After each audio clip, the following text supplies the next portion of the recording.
was just hit with a mega lawsuit over Cash App. I am shocked that the media hasn't covered this huge lawsuit against Jay-Z and Jack Dorsey,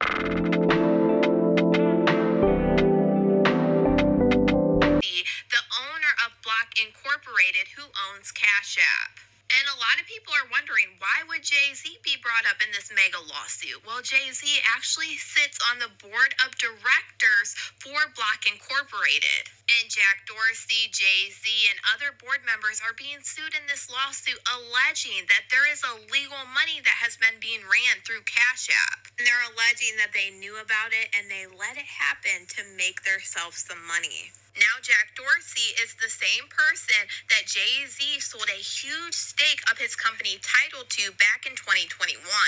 And this is how Jay-Z ended up on the board of directors for Block Incorporated, which is the company owned by Jack Dorsey, who owns Cash App. Do y'all remember back in 2024 when members of Block were told to not discuss Jay-Z, a board member of the company, on internal communication channels? The employees were given a stern warning, but they were not told why. Jay-Z and Jack Dorsey have done a lot together. These two are the ones that launched the Bitcoin Academy on Cash App.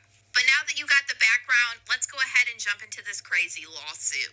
Now, this lawsuit is filed by a man with the last name Patel, who is a shareholder in Block Incorporated. As you can see, he's suing Jack Dorsey, Sean Carter, and a lot of other board of director members. Now, this shareholder is alleging from 2019 to 2023, Block experienced explosive growth, with its revenue growing from $1.31 billion in 2019 to $21.92 billion in 2023.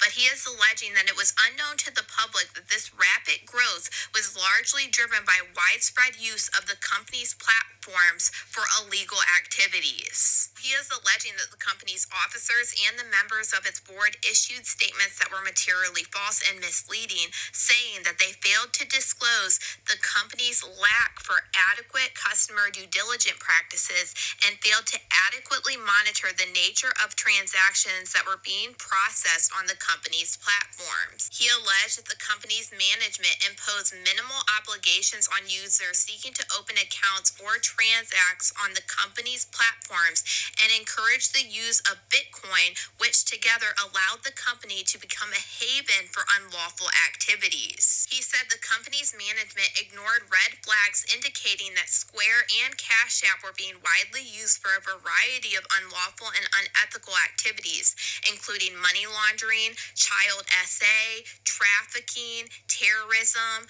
contact unalivings, and transactions in the violation of economic sanctions. On March 23rd of 2023, the Hindenburg Research published a report alleging that Block's explosive growth was driven by the company's willingness to felicitate fraud against consumers and the government, avoid regulation, dress up predatory loans and fees, and mislead investors. The report revealed that Cash App was allegedly widely used for trafficking, consumer scams, COVID-19 relief fraud, and even contact unaliving payments. The report alleged that it allowed people to remain anonymous or operate under blatantly false identities. The Hindenburg report also detailed interviews with former Block employees who explained that the company systematically suppressed internal and user complaints related to rampant fraudulent and criminal activity on the company's platform.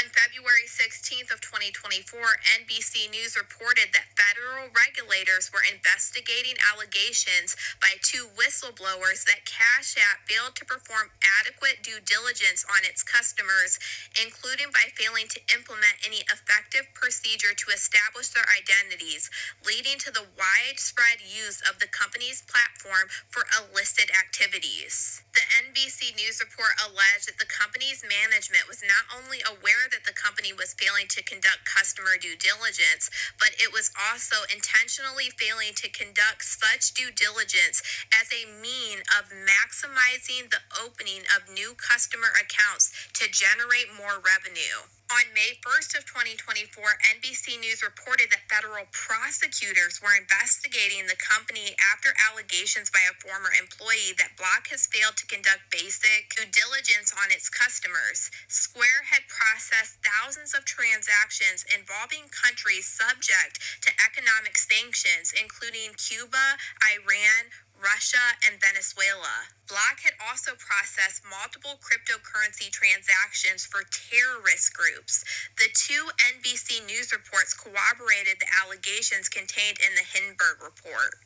As of March 31st of 2024, defendant Dorsey beneficially owned 1 million shares of a Class A Block common stock worth roughly $81.5 million. Defendant Sean Carter has served as a member of the board since May of 2021, and according to public filings, defendant Carter received $289,720 in 2023 in compensation from the company. As of March 31st of 2024, defendant Carter beneficially owned 38,073 shares of Class A Block common stock worth roughly $3.1 million. Now, this shareholder is saying by the reason of their positions as officers and or directors of Block, because their ability to control the business and corporate affairs of Block, the individual defendants owe Block and its shareholders the obligation of trust, loyalty, good faith, due care, and they were and are required to use their utmost ability to control and manage Block in a fair, just, honest, and equitable manner. The individual defendants were and are required to act in furtherance of the best interests of Block and its shareholders to benefit all shareholders equally. Now, they're alleging that this is conspiracy and aiding and abetting. They are saying in committing the wrongful acts alleged here, the individual defendants have pursued or joined the pursuit of a common course of conduct and have acted and conspired with one another in furtherance of their wrongdoing. The individual defendants caused the company to conceal the true facts alleged here. The individual defendants further aided and abetted or assisted each other in breaching their respective duties. The purpose and effect of the conspiracy, common enterprise, or common course of conduct was, among other things, to felicitate and disguise the individual defendants' violation of the law, including the breaches of duty and unjust enrichment. What they're trying to say is allowing these illegal activities to happen to make themselves richer. This lawsuit is huge. It has a lot more information in it. It's about 60 pages long, so I cannot read this whole thing, but I will go at it over on my Patreon at Kadisha Lynn if you're interested in reading through this whole thing, because it is pretty crazy. And mind you, this is a huge lawsuit, but y'all let me know what you guys think about all this. You know what I think about all this? That Jay-Z, he's not the only one. Like, how many companies are we going to actually investigate to find out they're all doing the exact same thing? It's just that there's a black man there and they're going to find ways to expose him. Obviously.